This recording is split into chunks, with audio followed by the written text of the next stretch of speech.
আপনারা কেন বাংলাদেশ নিয়ে আমাকে বারবার জিজ্ঞেস করেন বলুন তো? যা বলার তো আমি বলে দিয়েছি বিধানসভায়। আর কিছু, প্লিজ, কিছু ফেক ফেক ভিডিও চলছে। ভারত সরকার প্রতিনিধি পাঠিয়েছে, এটা তো ভারত সরকারের দেখার কথা, আমার তো দেখার কথা নয়। আমি তো শুনেছি ভিসা আরও বাড়ানো হয়েছে যাতে ওখান থেকে বেশি লোক এখানে আসতে পারে। তো আমাদের লোকেদের ফিরিয়ে আনার ব্যবস্থা করা হোক, এটা তো আমি অলরেডি বলেছি, যারা আসতে চায়।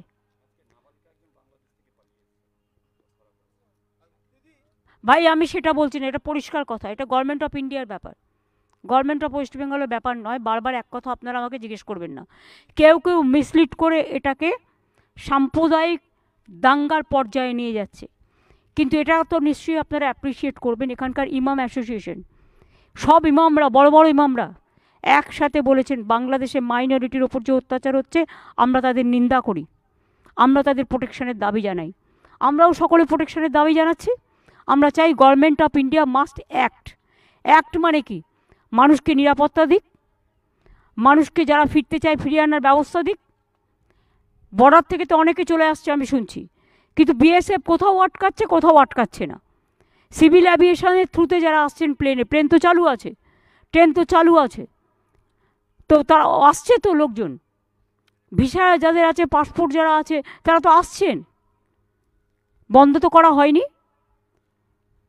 ইন্দো বাংলাদেশ একটা বর্ডারও তো বন্ধ করা হয়নি। বন্ধ করলে তো ইনস্ট্রাকশনটা আমাদের কাছে থাকতো, আমাদের কাছে এ ধরনের কোনো ইনস্ট্রাকশন নেই। কাজেই টোটালটা গভর্নমেন্ট অফ ইন্ডিয়ার ব্যাপার। আমরা শুধু চাই তারা আমাদের মাইনরিটিসদের রক্ষা করুক। মেজরিটিরা যেমন মাইনরিটিসদের রক্ষা করে, সব জায়গায় নিয়ম হচ্ছে মেজরিটিদের দায়িত্ব মাইনরিটিসদের রক্ষা করা।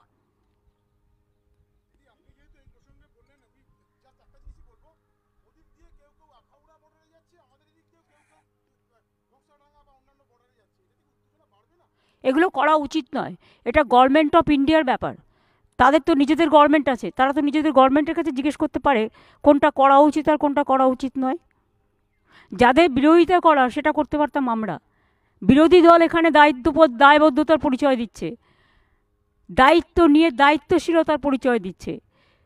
আর কেন্দ্রের শাসক দল, তারা যদি নিজেদের রাজনীতি করবার জন্য, প্রধানমন্ত্রী যেটা দায়িত্ব সেটা তারা পালন করছে, বলুন আইনটা নিজের হাতে না নিয়ে ভারত সরকারকে পালন করতে।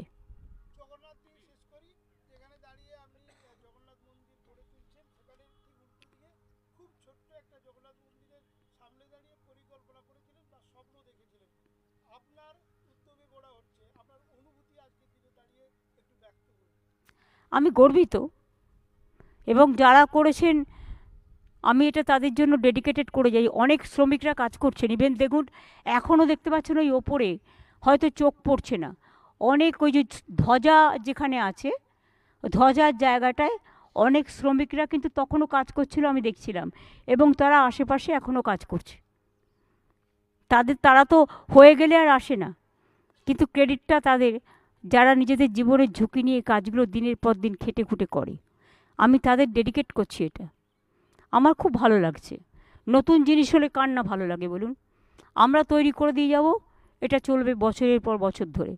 সুতরাং এটা তো একটা স্থায়ী একটা স্থায়িত্ব, বাংলার একটা সংস্কৃতি, বাংলার একটা কৃষ্টি।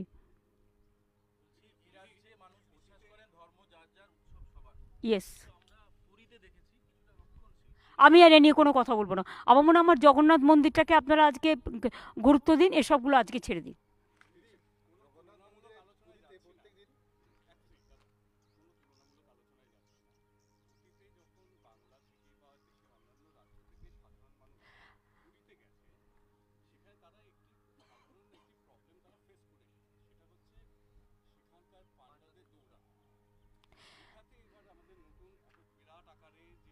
দেখুন আমরা চাইবো এটা না হোক।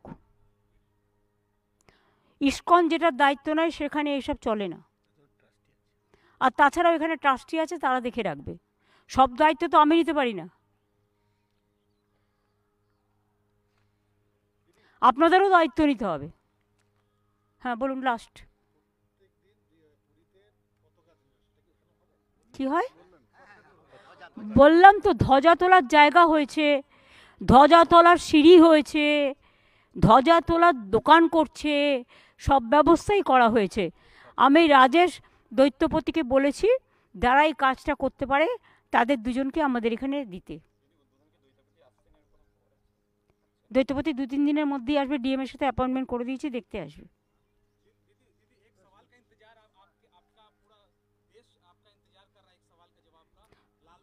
ए देखो, अभी हमारा जगन्नाथ टेम्पल के बारे में बात करो।